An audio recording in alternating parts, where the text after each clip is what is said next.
साथियों, जय भीम, जय भारत, जय संविधान। मैं बहुजन दस्तक एंड कॉन्स्टिट्यूशन चैनल से गौतम रत्ना, और आज मैं आपको बताऊंगा बाबा साहब की आत्मकथा, ऑटोबायोग्राफी, जो बाबा साहब द्वारा लिखी गई।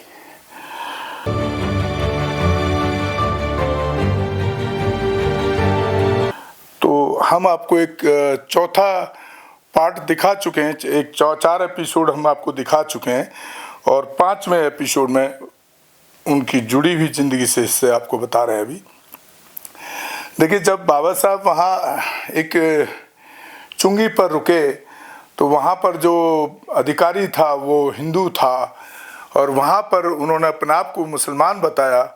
उस मुसलमान को साबित करने के लिए कि वो मुसलमान है, वो कैसे यकीन करता नहीं तो बाबा साहब यहाँ देखिए बता रहे हैं, मैंने उनसे उर्दू में बातचीत की जिसे मैं बहुत अच्छी तरह जानता था,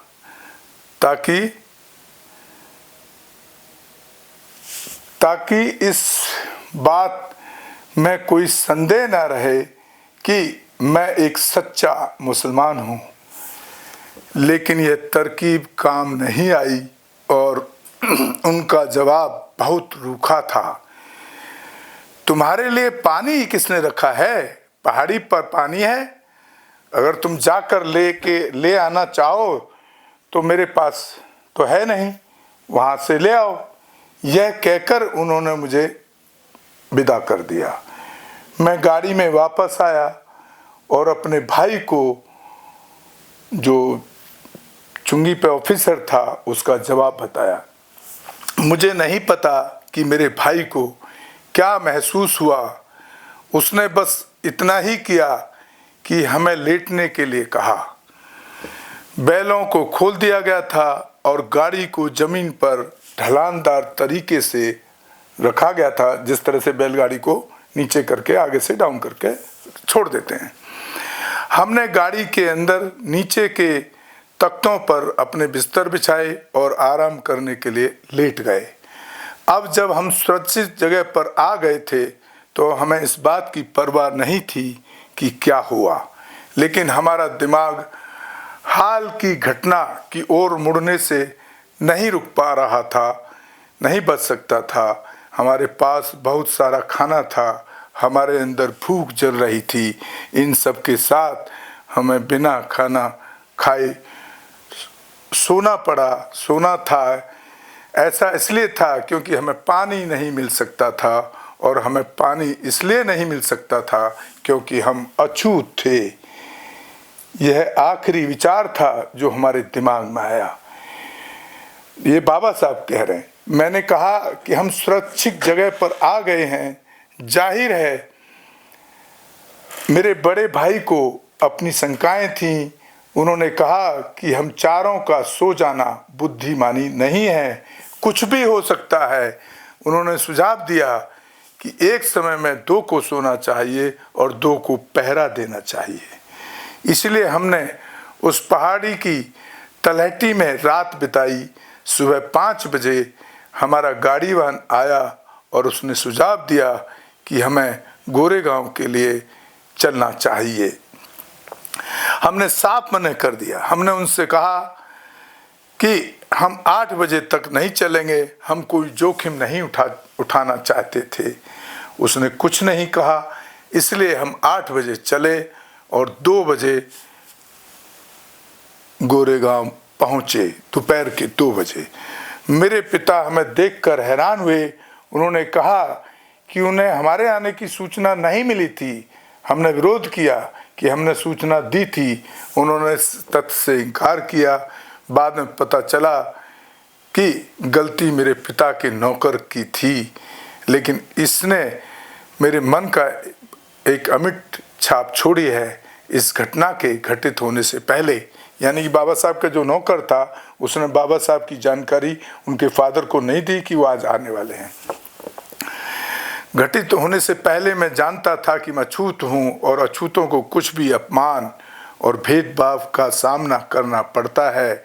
उदाहरण के लिए मैं जानता था कि स्कूल में मैं अपनी कक्षा के छात्रों के बीच अपने रैंक के अनुसार नहीं बैठ सकता था, बल्कि मुझे अकेले एक कोने में बैठाया जाता था, बैठना पड़ता था। मैं जानता था कि स्कूल में मेरे बैठने के लिए एक अलग से टाट का टुकड़ा होगा और स्कूल की सफाई के लिए नियुक्त नौकर मेरे द्वारा इस्तेमाल किए गए टाट को नहीं छुएगा। मुझे शाम को टाट घर ले जाना पड़ता था और अगले दिन वापस लाना पड़ता था।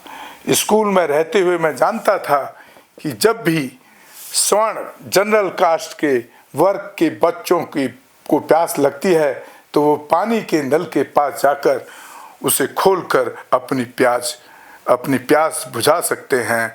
इसके लिए बस शिक्षक की अनुमति की आवश्यकता होती थी। लेकिन मेरी स्थिति अलग थी। मैं नल को छू नहीं सकता था और जब तक कोई जनरल कास्ट का बच्चा या सवर्ण समाज से जो व्यक्ति नल को न खोले तब तक मैं अपनी प्यास नहीं बुझा सकता था। यानी कि वहाँ पर भी वो खुद से पानी पी नहीं सकते थे। मेरे मामले में शिक्षक की अनुमति पर्याप्त नहीं थी, उसके लिए चपरासी की उपस्थिति जरूरी थी। शायद इसलिए था कि बाबा साहब नल को हाथ ना लगा दें और उससे कोई दूसरा अछूत ना हो जाए, क्योंकि वह एक मात्र व्यक्ति था जिसे क्लास टीचर ऐसे काम के लिए इस्तेमाल कर सकते थे। अगर चपरासी उपलब्ध न होता तो मुझे जाना पड़ता।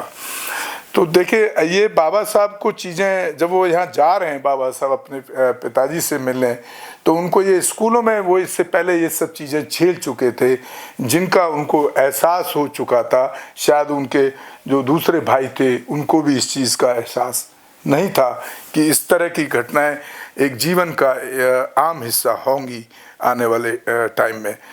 तो आप देख रहे हैं अभी ये हमारा 5वां एपिसोड है। इसके बाद हम आपको 6ठा एपिसोड भी दिखाएंगे और मैं उम्मीद करता हूं कि आपको इतना बाबा साहब की ज़िंदगी से जो जुड़े हिस्से हैं, ऐतिहासिक हिस्से हैं, आपको कहीं ना कहीं आपके अंदर एक मार्मिक भावना और दर्द की भावना का एहसास करेंगे। और उम्मीद करता हूं कि जब आपको ये दर्द महसूस होगा बाबा साहब की ज़िंदगी का, तो आप भी उनसे कुछ सीख लेकर के, उनसे प्रेरणा लेकर के आप अपने समाज के जो गरीब रह गए हैं या जो उस 75 साल की आज़ादी के बाद भी, संविधान लागू होने के बावजूद भी आज भी वहीं के वहीं खड़े हैं, तो आप भी उनके लिए कुछ करने का, सोचने का काम करेंगे और करने का करेंगे, ऐसा मैं उम्मीद करता हूं। तो उनके और 5वें एपिसोड में उनके जो दूसरी ज़िंदगी के हिस्से हैं उनको हम रखेंगे आपके सामने अगले एपिसोड में। आप लगातार हमारे जितने भी एपिसोड हैं बहुजन Dastak news and constitution channel पर लगातार देखते रहें, ताकि आपको बाबा साहब का इतिहास आपको मालूम पड़ता रहे। क्योंकि मैंने अक्सर देखा है कि बाबा साहब के जो आज की डेट में जो बाबा साहब के फॉलोवर हैं, मानने वाले लोग हैं, वो जय भीम का नारा तो लगाते हैं, लेकिन जब हम उनकी प्रैक्टिकल लाइफ को देखते हैं तो पता लगता है कि वो बाबा साहब को, उनकी बायोग्राफी को, उनकी जीवनी को, उनके संघर्ष को, उनके द्वारा लिखी हुई किताबों को पढ़ते नहीं हैं। इसलिए हमने ये तय किया कि हम शुरुआत में कम से कम ये बाबा साहब की जो बायोग्राफी है, ऑटोबायोग्राफी, उनके द्वारा लिखित आत्मकथा है, इसको आप तक पहुंचाएं, ताकि आप सुन करके कुछ सीख लें और उस पर काम करना शुरू करें बाबा साहब के हिसाब से, बाबा साहब के तरीके से। तभी आपको कहीं एक समानता का जो सपना है वो साकार हो सकता है। नहीं तो हमेशा आपको ये जो जातिवादी मनुस्मृति के मनुवादी मानसिकता के लोग आपके साथ उत्पीड़न हमेशा करते रहेंगे। अगर उससे निकलना है तो आपको हर हालत में बाबा साहब के जीवन को पढ़ना ही होगा। तो साथियों, इसी के साथ मैं आपसे विदा लेता हूं और आप हमारे दोनों channel Bahujan Dastak news and constitution दोनों को ज़्यादा से ज़्यादा देखें, लोगों तक पहुंचाएं, शेयर करें, सब्सक्राइब करें और हो सके तो एक आर्थिक सहयोग भी करें, क्योंकि जो ये बायोग्राफी मैं आपको पढ़ा रहा हूँ इसके लिए एक स्टूडियो पे एक बड़ा खर्चा करना पड़ता है। और मैं तो पिछले 7 साल से प्रैक्टिकल रूप में कह रहा हूँ, सच्चाई के रूप में, मैं झूठ नहीं बोलता हूँ, बुद्धिज्म को फॉलो करता हूँ, बुद्धिस्ट हूँ। मैंने अपना पूरा लाइफ, अपनी पर्सनल लाइफ को पूरा समाज के लिए समर्पित कर दिया है।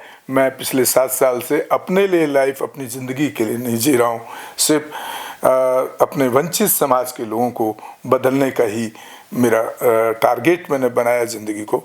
उसमें लोग सपोर्ट में आए या ना आए उससे मुझे कोई बड़ा फ़र्क नहीं पड़ता है। मैं इस कारवां को, इस काम को लगातार जारी रखूँगा। तो इसी के साथ आपसे विदा लेता हूँ। जय भीम, जय भारत, जय संविधान, नमो बुद्धाय। धन्यवाद साथियों। हमारे चैनल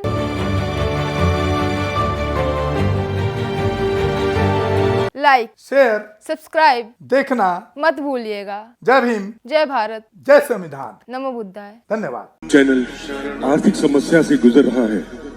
अगर आप बहुजन समाज में बाबा साहेब आम्बेडकर और तथागत बुद्ध की विचारधारा को अधिक से अधिक लोगों तक पहुंचाना चाहते हैं तो हमें आर्थिक सहयोग प्रदान करें, ताकि हम अपने चैनल के माध्यम से देश विदेश में समता, बंधुता, एकता और संवैधानिक अधिकारों को ज्यादा से ज्यादा लोगों तक पहुंचा सकें। आप अपनी सहायता राशि नीचे लिखे खाते में जमा करा सकते हैं। खाता धारक गौतम रत्ना, खाता संख्या 3169576865 IFSC कोड SBIN 0060336, बैंक भारतीय स्टेट बैंक।